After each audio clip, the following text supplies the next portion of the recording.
የኛ ነገር ይሄ ነው። ጸበል ስንሄድ ሰላምታችን ሁሉ ማማሩ፣ ደህና ናችሁ፣ እግዚአብሔር ይመስገን፣ እግዚአብሔር ይመስገን፣ እግዚአብሔር ይመስገን። ለስላሳ እንመስላለን። ቀጣፊ እኮ ነን እኛ እኮ እንደው በእውነቱ ማለት ነው። ሰው መስለን አሁን ሲያመን ጥሩ ነን አይደለም? ስንያዝ መልካም እንሆናለን። ደግሞ ስንቸገር ደግሞ በመለከት ነጋሪት እናስጎስማለን። ይህ ነው የመሬቱን ስንረግጠው እንኳን ልክ መጠን የለንም። የእሱን ውለታ የሚያስብለት የለም።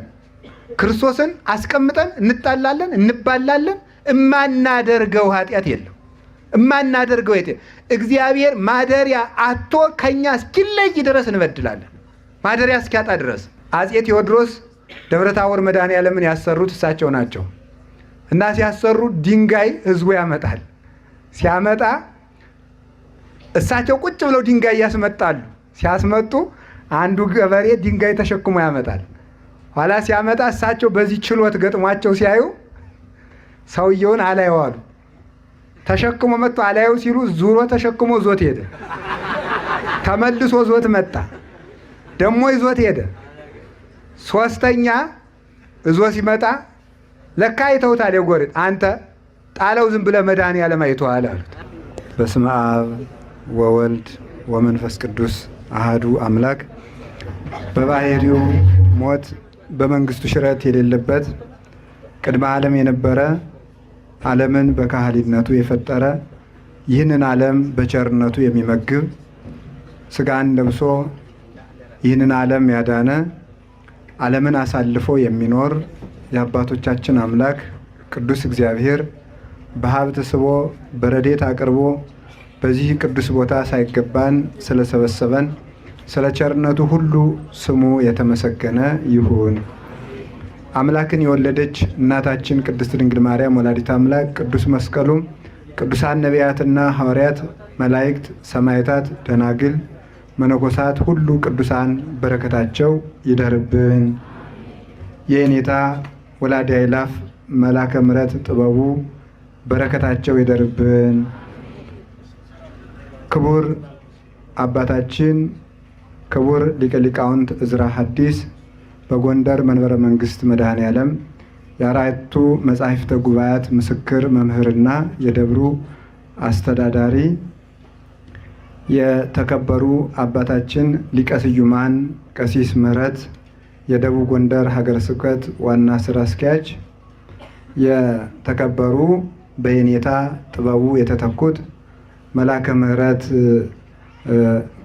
ለይኩን የዚህ ቤተ ክርስቲያን የአራቱ ጉባኤያት መምህርና የቅኔ መምህር፣ የተከበራችሁ የሀገረ ስብከታችን የየመምሪያ ኃላፊዎች፣ የዚህ ወረዳ ቤተ ክህነት ዋና ስራ አስኪያጅ መጋቤ ሥርዓት አባ ገብረ ማርያም፣ የተከበራችሁ ሊቃውንተ ቤተ ክርስቲያን በየማዕረጋችሁ የአድባራት የገዳማት አስተዳዳሪዎች፣ ሁላችሁ የእግዚአብሔር ቤተሰቦች አንድ አምላክ በሚሆን በአብ በወልድ በመንፈስ ቅዱስ ስም እንደምን ሰነበታችሁ? እንደምን ዋላችሁ? እየረሳችሁት እግዚአብሔር ይመስገን አትሉም? እንደምን አመሻችሁ? ፈጣሪያችን እግዚአብሔር ለዚህ ቀን ስላደረሰን ስሙ የተመሰገነ ይሁን። እንግዲህ ቅድም የኔታ እንደ አባት መግበው እንደ መምህር አስተምረው እንደ ንስሐ አባት ናዘው ስርየት ሰጥተው የሚያስተምሩን ያሳደጉን አባታችን ናቸው። የኔታ ሊቀ ሊቃውንት ዕዝራ ሐዲስ እሳቸው አስተምረው ሲያበቃ ማስተማር አይገባም በእውነቱ። እና እኔ አሁን ላስተምር አይደለም የቆምኩት፣ መልእክት ለማስተላለፍ እንደሆነ በእሳቸው ፊት ቆሜ ለመታረም እሳቸው በኋላ እኔ ያበላሸሁትን እንዲያሳምሩና እኛም ልጆቻቸው ከፊታቸው ለምደን እንድንታረም ነው እንጂ እኔ አሁን ላስተምር የሚገባ ፈጽሞ አገባብ አይደለም። እና ለዚህ እግዚአብሔርም ይቅር እንዲለኝ እጠይቃለሁ፣ እሳቸውንም ይቅር ይበሉኝ ይላለሁ። በእውነት ማለት ነው። እናንተም ይቅር በሉኝ። ስለዚህ እግዚአብሔር በመካከላችን የሚገባንን መልእክት እንድንማር ቅዱስ ፈቃዱ ይሁንልን። ወይ ተዘከሮ ሰብ ህቡረ ለውእቱ ብሲ ያንን ሰው ማንም አላሰበውም በሚል ርዕስ እንማማራለን። እስኪ በሉ ያንን ሰው በሉ። ማንም አላሰበውም በሉ ሁላችሁ። ያንም ሰው ማንም አላሰበውም። ሶስተኛ በሉ ያንን ሰው ማንም አላሰበውም። መጽሐፈ መክብብ ምዕራፍ 9 ቁጥር 15 ላይ በቅዱስ መጽሐፍ ተጽፎ የምናገኘው ኃይለ ቃል ነው። እንግዲህ ያንን ሰው ማንም አላሰበውም ብላችኋልና በህሊናችሁ ያላሰባችሁት ሰው ካለ እንድታስቡ የቤት ስራ እየሰጠዋችሁ ታስባላችሁ። መታሰብ ሲገባው ያልታሰበ አንድ ሰው አለ ይላል በመጽሐፍ እና ምንድን ነው ያልታሰበው? ያ ሰው ማን ነው? ምን አድርጎ ውለታው የተረሳበት ሰው ነው? ምን አይነት ሰው ነው? እንዲህ ሰው የተባለው ሰውዬ ማን ነው የሚለውን ታሪኩ መጽሐፍ ቅዱስ እንደ እናት ማዕድ ነው። የእንጀራ እናት ታውቃላችሁ አይደል? የሆናችሁ አትቀየሙም። የእንጀራ እናት ጠባይ ከሌላችሁ የእንጀራ እናት መሆናችሁ አያስወቅሳችሁም። እና የእንጀራ እናት ስትሰጥ ለልጁ የሰጠችውን መጠን ባሏ እንዲያውቅላት አስጥታ ነው የምትሰጠው፣ ገልጣ ማለት ነው። እናት የሆነች እንደሆነ ግን በትንሽ እንጀራ ብዙ ነገር ጠቅልላ ትሰጠዋለች። ቅዱስ መጽሐፍ በጥቂት ኃይለ ቃላት ብዙ ምግቦችን ጠቅሎ የያዘ ነው። እንዲህ ተብሎ የተነገረለት ሰው ታሪኩ ከ4 መስመር የማይበልጥ ሰው ነው፣ ግን የተረሳ ማለት ነው። በቅዱስ መጽሐፍ እንደተመዘገበልን እንደተጻፈልን ሰው ከሚሰራቸው ታላላቅ ኃጢአቶች አንዱ ውለታ መርሳት ነው። ውለታ መርሳት በጣም ከባድ ኃጢአት ነው። በራእየ ዮሐንስ 7ቱ አርእስተ ኃጣውእ ወይ ደግሞ 7ቱ የዘንዶው ቀንድ ተብለው የተነገሩለት የዘንዶው 7 ቀንድ አለው የተባሉት እነዚህ ቀንዶቹ 7 ኃጢአት ናቸው። ከ7ቱ ኃጢአቶች አንዱ ውለታ መርሳት ነው። ውለታ መርሳት በሕይወታችን ውስጥ ብዙ ውለታ የዋሉልን ሰዎች አሉ። ከልጅነታችን ጀምረን ስናስበው የመጀመሪያውን ውለታ እናታችን ትወስዳለች። 9 ወር ከ5 ቀን ተሸክማ ነፃነቷን ተነፍጋ በሰላም ሳታድር ሳትተኛ በውስጧ ሰው ስትሆን ሰው ተሸክማ እየተገላበጠ እረፍት እየነሳት ከእሷ ሕይወቱ ይልቅ ጽንሱ በሰላም ይወለድ ይሆን እያለች እያሰበች እየተጨነቀች አካላችን ተሰባብሮ አጥንታችን ደቆ ከምንቀበለው መከራ በሚበልጥ ምጥ ወልዳ ወተት ሲያልቅባት ደም አጥብታ የምታሳድግ እናት ናት። ይህን ሁሉ መከራ የምትከፍል አባት ወጥቶ ወርዶ ተርቦ ተጠምቶ ትከሻቸው ከሞቀ ልብሳቸው ከሞቀላቸው መብል ከጣፈጠላቸው ደርቦ ደራርቦ ለብሶ አደባባይ መዋል ሲችል ልጅ አሳድግ ብሎ ቀዩ ጠቁሮ ረጅሙ ጎብጦ ወፍራሙ ከስቶ ከሰው በታች ሆኖ ልጁን ያሳድጋል። አባት ባለውለታችን ነው። መምህራን ባለውለታችን ናቸው። ካህናት ባለውለታችን ናቸው። ጎረቤት ባለውለታችን ነው። ምድር ባለውለታችን ናት። ሰማይ ባለውለታችን ነው። የፍጥረታት ሁሉ ውለታ አለብን እና የሰው ልጅ ሰው የሚባለው የዋለለትን የማይረሳ ሰው ነው። ይህ ትልቅ ሰው ይባላል። እግዚአብሔር ራሱ ውለታ ባለመርሳት የሚታወቅ ነው። እሱም ይህን ያስተማረን እሱ ነው። ታሪኩን ልንገራችሁና ወደ ትምህርቱ እንሄዳለን። እንዲህ ይላል፣ ወናሁ ዘንተ ርኢኩ እምታይተ ፀሐይ ጥበበ፣ እነሆ ከሰማይ በታች አንዲት መልካም የተሻለች ነገር አየው፣ ይህችውም ጥበብ ናት። ከሰማይ በታች ታላቅ ነገር ያማረች ነገር አየው፣ ያችም ጥበብ ናት ይላል። ከሰማይ በታች ትልቁ ነገር ምንድን ነው? ጥበብ ነው። ሀብት ያለው ሰው ጥበብ ከሌለው ለሌባ ለወንበዴ ዘርቶት ይሄዳል። ጥበብ ያለው ሰው በቀዝቃዛ ውሃ መንግሥተ ሰማያት ሲገባ፣ ጥበብ የሌለው ሰው ደግሞ በሙሉ ሀብቱ ታስሮ ሲኦል ይወርዳል። ሀብትም ጥበብ ያስፈልገዋል። ሰለስቱ ምዕት በፍትሕ መንፈሳዊ ባለጸጋ ብትሆን ጥበብ የሌለህ ሰው አትሁን፣ ጥበብ ከሌለህ ጥቅም የለውም ይላል። ሁሉ ነገር ትዳር ጥበብ ያስፈልገዋል። ሳያውቅ የገባ ሰው ሳያውቅ ይወጣል። ንግድም ጥበብ ያስፈልገዋል። ምግብም ጥበብ ያስፈልገዋል። ሁሉ ነገር ጥበብ ያስፈልገዋል። አነዋወር፣ አነጋገር ሁሉ ጥበብ ያስፈልገዋል። ግባ ማለትና ግባ ማለት ልዩነት አለው አይደለም? ይኸው በዚህ ጠብ ይመጣል ማለት ነው። በአነጋገር ችግር ማለት ነው። ፊደሉ አንድ ነው፣ ንባብ ባለማሳመር ማለት ነው። ይህም ጥበብ ያስፈልገዋል። ሁሉ ነገር ልብስ ጥበብ ያስፈልገዋል። አጠቃላይ መውጣት መውረዳችን ሁሉ ጥበብ ያስፈልጋል። የሚጽፍም በጥበብ ነው፣ የሚናገር በጥበብ ነው፣ የሚበላም በጥበብ ነው፣ የሚጠጣም በጥበብ፣ ሁሉም በጥበብ ነው፣ የሚኖር በጥበብ ነው። ስለዚህ ይሄንን ከሰማይ በታች ትልቅ ነገር ምንድን ነው ጋር ጥበብ ነው። ደስታም ጥበብ እኮ ያስፈልገዋል። ደስታ እንኳን ሐዘን ደስታ ጥበብ ያስፈልገዋል። ልቅሶም እኮ በጥበብ ነው የሚደረገው። ጥበብ የሌለው ሰው ልቅሶ ያውቃል? አይቻልም። ሰርግ ቤት ተሄዶ ይለቀሳል? አይለቀስም። የልቅሶም ቦታ አለው፣ የደስታም ቦታ አለው። ሁሉም በቦታው ነው የሚደረገው። አሁን ያለ ልክ ዝም ብሎ ወዲያና ወዲህ እያሉ ቢያለቅሱት መሰበርም አለ። ኤሊን ታውቁታላችሁ? ታቦተ ጽዮን ተማረከች ሲሉት አዳንቄ ያለቅሳለሁ ሲል የገዛውን በሩ ጥሎት ተሰብሮ ሞተ። ማለት አዳንቆ ማለቀስም ችግር ነው። እዚህ ዳጋ እስጢፋኖስ አጽማቸው ያሉ ነገስታት አሉ። ከገዳሙ አጽማቸው በዳጋ እስጢፋኖስ ካረፉ ነገስታት አንዱ ንጉሥ አዞር የሚባል አለ እና የ6 ሰዓት ንጉሥ ነው። እስከ 6 ሰዓት ነው የነገ በኢትዮጵያ ታሪክ የ6 ሰዓት የንግስና ታሪክ ያለው ንጉሥ እሱ ብቻ ነው። የሞተ በምንድን ነው ካላችሁ በደስታ ነው። ነግሶ ራቅ አድርጎ ህዝቡን ራቅ አድርጎ ቢደሰት እኮ ጥሩ ነበረ።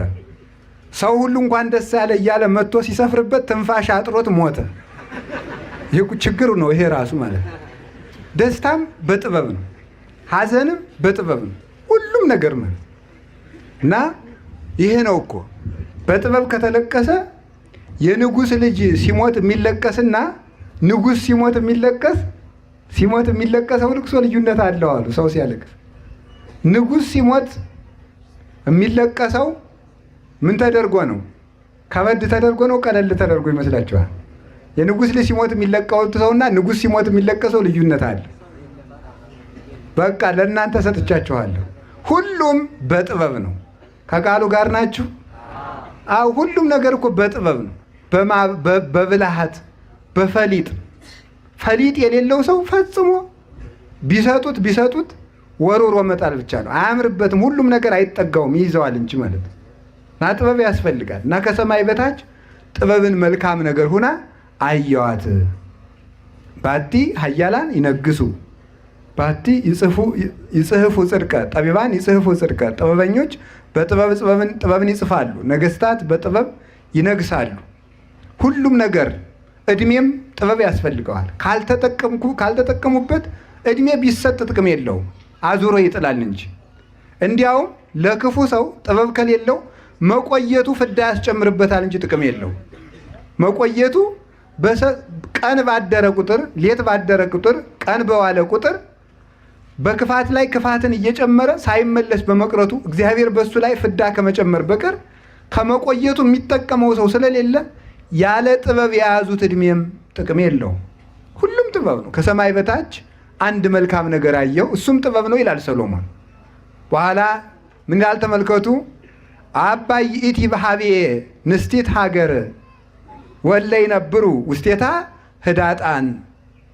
አንዲት ሀገር አየሁ፣ ያቺ ሀገር ታናሽ ከተማ ናት ይላል። ታናሽ ከተማ አየሁ፣ በመጠን ያነሰች ከተማ። ያቺ ሀገር ግን በእኔ ዘንድ ታላቅ ናት ይላል። ወደ ላይ ለጥበብ ቢቀጥሉለት ደግሞ ጥበብ በእኔ ዘንድ ታላቅ ናት።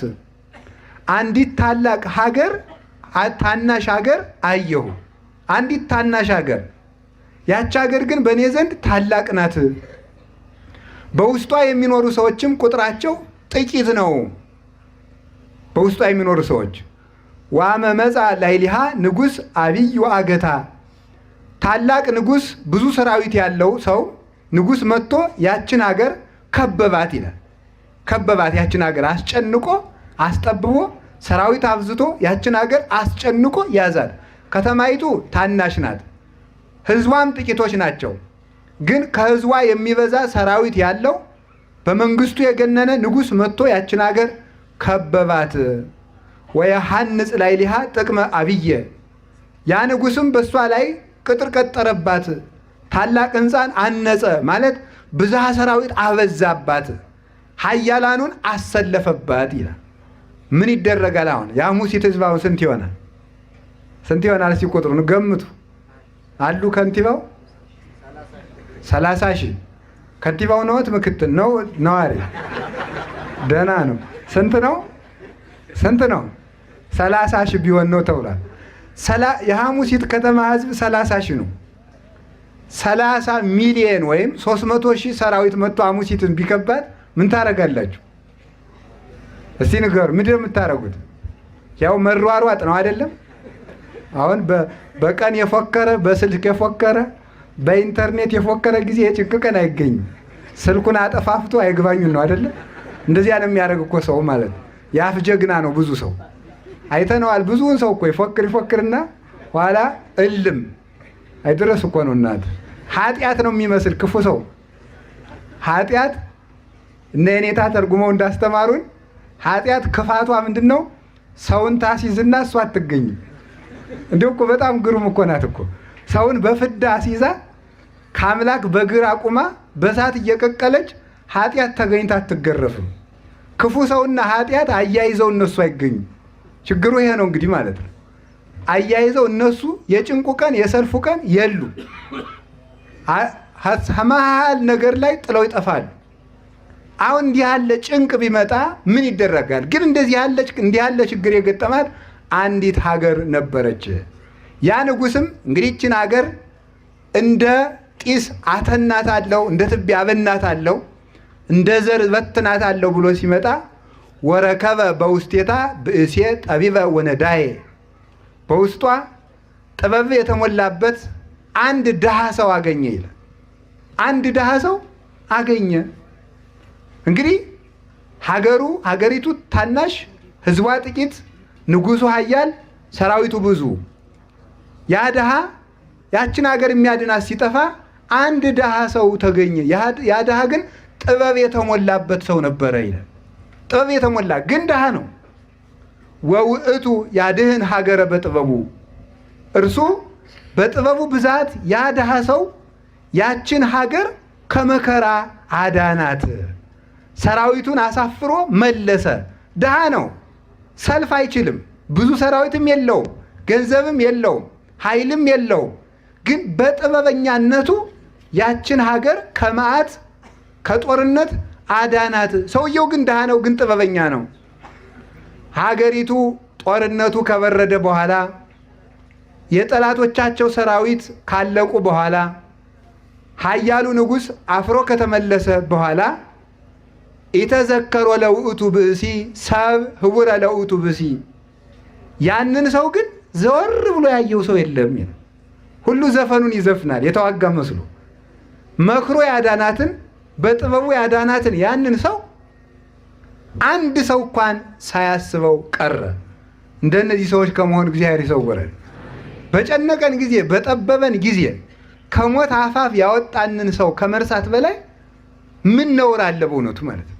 ሀገርን ከመታደግ ሕፃናትን ከመርገፍ እናቶችን ያለ ዕድሜያቸው ያለ ጊዜያቸው እንዳይጨነቁ ነፍሰ ጡሮች ሽማግሌዎች ወጥተው እንዲገቡ ያለ ጧሪ እንዳይቀሩ ሀገር በሰላም ውላ እንድታድር ያደረገን ድሃ መርሳት ፍጹም በደል ነው።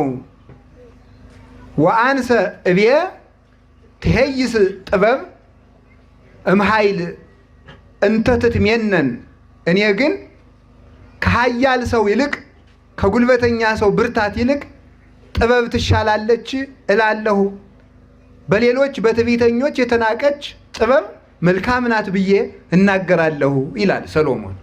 ወደ ታሪኩ ልምጣላችሁ። ከቃሉ ጋር ናችሁ? እግዚአብሔር ከሁላችን ጋር ይሁን። እነዚያ ሰዎች በጣም ጥሩ አድርገዋል አላደረጉም? አቤት! እነዚህ ሰዎች ጥሩ አላደረጉም የምትሉ መስቀል አድርጋችሁ ቀኝ እጃችሁን አውጡት። እነዚህ ሰዎች ጥሩ አላደረጉም የምትሉ በሉ። ጥሩ አላደረጉም። እንዴት ሀገሪቱን ያዳናትን ሰው እንዴት ይረሱታል? ጥሩ በሉ እንጂ በደንብ አድርጉት። በደንብ አድርጋችሁ አውርዱ። እነዚያ ሰዎች ማን እንደሆኑ ነግራችኋለሁ። የሆኑ ሰዎች ናቸው። በሆነ ሀገር የሚኖሩ የሆኑ ሰዎች ናቸው። ያዳናቸውን አንድ ድሃ ሰው ግን ጥበብ የሞላበት ባለጸጋን የረሱ። ይሄ የመጀመሪያው ሕዝቅያስ ይባላል። እስኪ በሉ ሕዝቅያስ ይባላል። ታሪኩን አልተርከውም። ሕዝቅያስ ሰናክሬም የሚባል ንጉሥ በመጣበት ጊዜ እንደ ሰራዊት እንደ ሰናክሬም ያለ ሰራዊት የሌለው ውጊያ የማያውቅ በኃይል ያልበረታ በታናሿ ሀገር በጥቂቷ አውራጃ በኢየሩሳሌም የነገሰ የታላቁን የፋርሱን ንጉሥ ሰናክሬምን እንኳን ለመግጠም ከሱ ጋር ለመነጋገር እንኳን አቅምና ብርታት የሌለው የአንዲት ክፍለ ሀገር ንጉሥ የነበረ ሕዝቅያስ ይባላል። ትንቢተ ኢሳይያስ ምዕራፍ 38 ላይ ታሪኩን ታገኙታላችሁ። ይሄ ሰናክሬም 185,000 ወታደር ይዞ የመጣ ሰው ነው። 185,000 ወታደር ይዞ የመጣ። እስራኤል ደግሞ እንደ አሙሲት ያለች ናት። ምንም እንዲሁ ዝም ብላ ቁም ነገር የሌላት ማለት ነው። አይ አሙሲት ቁም ነገር የላትም አላልኩም። ያችን ሀገር ነው ያልኩኝ እኔ ማለት ነው። ያች ሀገር ቁም ነገር የሌላት ወይ ኃይል የላት እንደዚህ ያለች ሀገር ነበረች። ሰናክሬም በሙሉ ሰራዊቱን እንደ ጎርፍ አፍዝቶ እንደ ተራራ አቁሞ በቁጣ ያለ ምሕረት ያለ ርኅራኄ መጣ። ግብሬን ገብር ለጣዖትም ስገድ ብሎ በሕዝቅያስ ላይ ላከበት።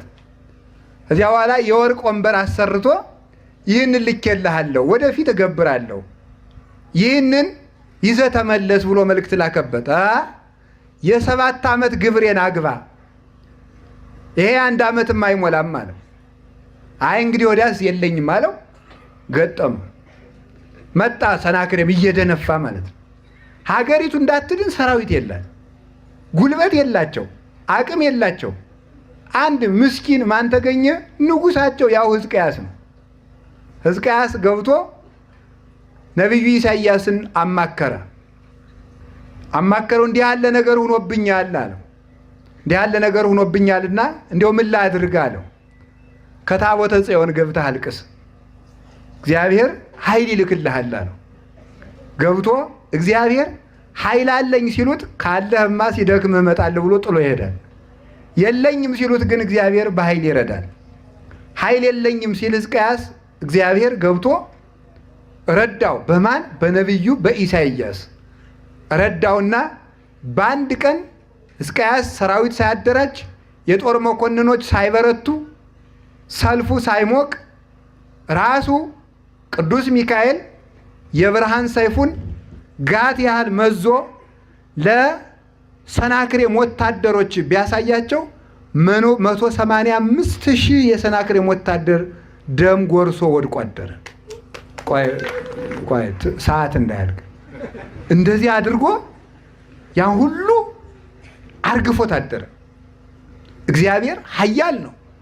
እግዚአብሔር ኃይልየ ወፀወንየ ውእቱ የከል ቦቱ።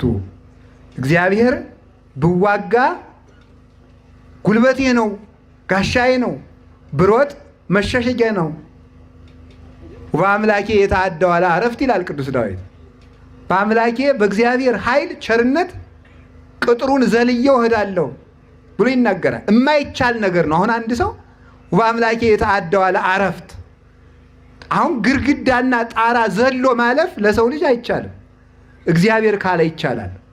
የማይቻለው ተችሎ እስራኤል አሸነፉ። ራሱ ሰናክሬም ማን ነው? ተመልከቱ። በመኑ ተወኪለከ አለው ከኒ እያለ ሕዝቅያስ በማን ተመክተህ ነው እንዲህ የምታደርግ? ያቺ ታቦተ ጽዮን የምታድን መስሎሃል? እያለ እግዚአብሔርን እየተሳደበ